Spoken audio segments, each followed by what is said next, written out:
Hello friends, આજની મારી રેસિપીમાં છે ગુજરાતી દાળ ભાત, અથવા એમ બોલો કે ગુજરાતી દાળ ચાવલ. હવે ગુજરાતી દાળ ચાવલ બોલ્યું છે તો મને એક ડાયલોગ યાદ આવે છે, જે one of my favourite movie છે એ જવાની દીવાનીનો, જેમાં રણવીર કપૂર બોલે છે ને કે શાદી ઇઝ લાઈક દાળ ચાવલ ફોર 50 સાલ ટીલ યુ ડાઈ. હા, બરાબર છે.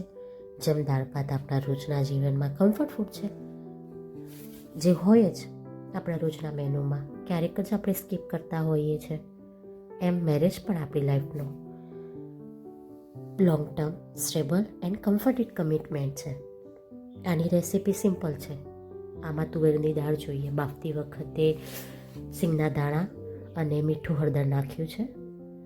તમે વઘારમાં રાઈ, જીરું, હિંગનો વઘાર કરવાનો, પછી એમાં ટામેટાં, લીલું મરચું, મેથીના દાણા, પછી મીઠા લીમડાના પાન અને દાળ બાફીને જે દાળ કરી હોય એ નાખી દેવાની. પછી લાલ મરચું અને હળદર થોડી, કારણ કે બાફતી વખતે તો નાખી જ. હવે ગુજરાતી દાળ છે તો ગળપણ તો હોવાનું જ. પછી તમારા ટેસ્ટ પ્રમાણે છે. જો તમે ગુજરાતી દાળ બનાવો છો તો ગળપણ ઓછું વધારે, પણ ગુજરાતી દાળ તો જ કહેવાય જો એ ગળી છે. અહીંયા ખટાશ માટે મેં લીંબુનો રસ લીધો હતો. ઘણા લોકો આંબલીનું પાણી પણ નાખે છે. સો આ ગુજરાતી દાળ તૈયાર છે. રાઈસ તમે તમારી ચોઈસના લઈ શકો છો.